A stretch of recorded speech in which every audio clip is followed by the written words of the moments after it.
Mr. President, thank you very much for joining Fox. Thank you, Pete. Appreciate Thank it. you. You faced resistance on this bill, but of course you've faced resistance on the entirety of your agenda. Who's been your biggest opponent? Has it been Democrats resisting? Has it been fake news media? Has it been deep state leaks? When you think about it, what holds it up the most? Well, you know, when I ran, I talked about the rigged system because I saw I was winning states and I wasn't getting the delegates that I should be getting. And, you know, I would look at this. I said, what kind of a system? Well, the whole system is very, there's a lot of bad things going on, a lot of very bad things going on. One of the things that should be solved, but it probably won't be, is that the Republicans and Democrats don't get together. And I'm open arms, but I don't see that happening. They fight each other. The level of hostility, and by the way, this isn't just Trump. This has been like this for years. You've been doing this for a long time. It's been like that for a long time. But the level of hostility, as an example, the health care bill that you are reporting on and everybody's reporting on, it would be so great if the Democrats and Republicans could get together, wrap their arms around it, and come up with something that everybody's happy with. It's so easy. But we won't get one Democrat vote, not one. And if it were the greatest bill ever proposed in mankind, we wouldn't get a vote. And that's a terrible thing. So there is, well, look, their theme is resist.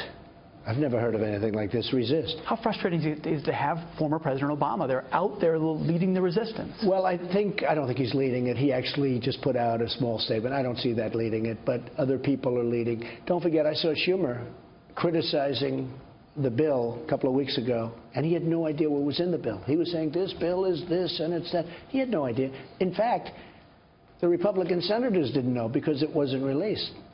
Very few people knew. So he was criticizing a bill that he had no idea what was in the bill. But that's called the resistance. I mean, that's a terrible word. Think of it. Their theme is resist. Their theme should be, let's get together, envelop, let's get together.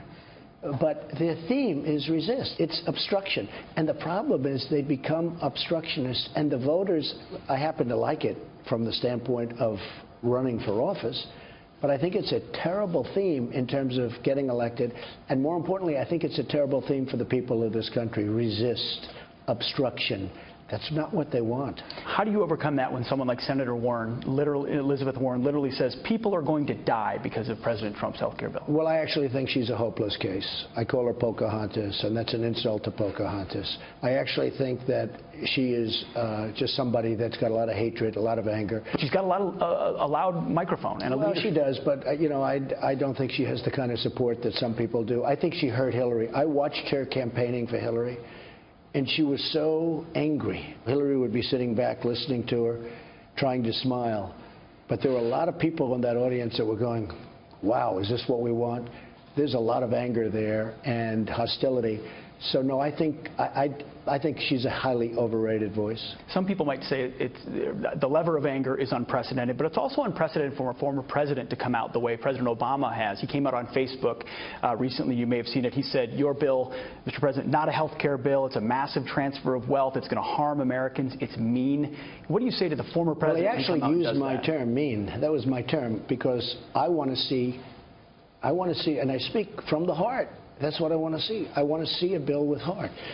Healthcare is a very complicated subject from the standpoint that you move it this way and this group doesn't like it. You move it a little bit over here. You have a very narrow path. And honestly, nobody can be totally happy, even without the votes. Forget about votes. This has nothing to do with votes. This has to do with picking a plan that everybody's going to like. I'd like to say love, but like. But we have a very good plan. We have a few people that are, I think you could say modestly, they're not standing on the rooftops and screaming. They want to get some points. I think they'll get some points. Are Republican senators doing enough to have your back to get that health care bill through? I think so. You know, I have great relationships with most of the people in the Senate, with, as you know, most of the people in the House. I think I work very hard. I made a lot of great friendships with the people in the House, a lot of them. Same thing in the Senate. They're four very good people. They're friends of mine. And I don't think they're that far off. I don't think they're that far off. You know, famous last words, right? But I think we're going to get there. For years, I've been watching the battle of health care. And I watched during the Clinton administration, Hillary rightfully devoted her life to trying to get health care. She was unable to get it. You watched what happened with Obamacare, which by the time they finished with it, it was, something that doesn't work. But look what happened with Nebraska, where they gave the great Nebraska giveaway in order to give a vote. Cornhusker kickback. And it was a very closed session. They talk about closed and behind closed doors. There was nothing more closed than Obamacare. But the bottom line is they worked so long and so hard. They got a plan that didn't work. They got a health care plan that didn't work. And I've only been there for 5 months. They worked for a long time. During the Clinton administration, they worked essentially during the entire administration. Health care is a very, very tough thing to get, but I think we're going to get it. We don't have too much of a choice because the alternative is the dead carcass of Obamacare. That's what it is. I opened up the failing New York Times and the Washington Post this morning. No mention at all of this bill that you're signing today. For veterans who are so passionate about this, it's such a historic bill. Are they going to cover this? And if they don't, why don't they cover it the way they cover every breathless scandal in the media today?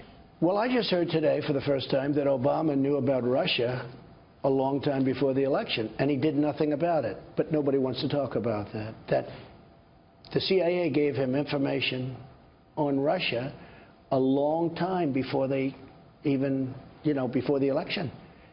And I hardly see it. It's an amazing thing to me. In other words, the question is, if he had the information, why didn't he do something about it? He should have done something about it. But you don't read that. It's quite sad.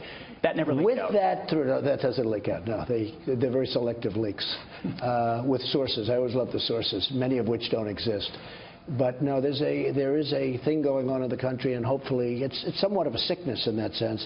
But you know what?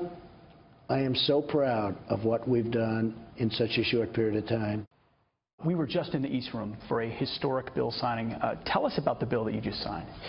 Well, it's really an accountability bill. You had people that would be in the VA and they wouldn't work, or they'd do much worse than that, and you couldn't fire them, you couldn't get rid of them. They were hanging around, they were receiving money, they weren't taking care of our veterans, and I made the promise that I was going to be taking care of our veterans if I win. And they voted for me overwhelmingly. I just had in my own heart, I had a very strong obligation to take care. So we had it passed. Tom Cotton and so many other people were so involved. That Mr. Rowe, who you know very well, they worked so hard and so long on that, and that was a tough one to get through. So now they do have accountability. Why would a bill that makes so much common sense to so many Americans, why would it be so hard to get done? Because this was a difficult fight through the finish line. It was a very difficult fight. But look, you have many forces, and I'm not saying bad forces at all. You have unions. The unions don't want to see a thing like that where you can fire someone right away and, if they're not doing the job. It's called accountability. But you had a lot of forces, as you can imagine, and you know the forces probably better than anyone. You were one of the reasons that I really felt so. I used to watch you on Fox talking about the veterans with such heart. And, you were one of the factors, I will tell you. Then we started speaking about it. But we've done a lot for the veterans. But you did have a lot of forces against this bill. This was not an easy one. Absolutely. When you rode down that escalator in Trump Tower, it was the first time a presidential candidate had made veterans issues a top. You mentioned it multiple times in that speech. Obviously, you've been involved in veterans issues for years. Where did that passion first come from?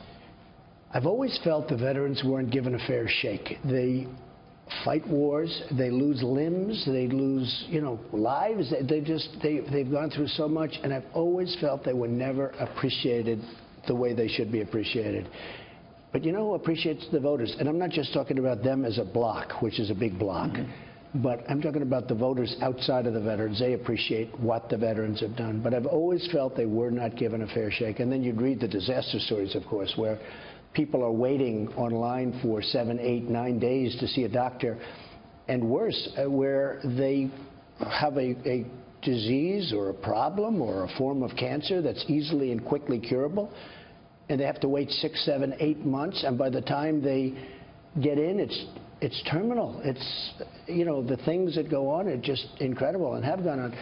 And we have Dr. David Shulkin, who's done a phenomenal job. He's got tremendous compassion, but he's also a tough cookie. And we're getting it done, and we're doing whatever is necessary. This was one bill, but we have many and many coming.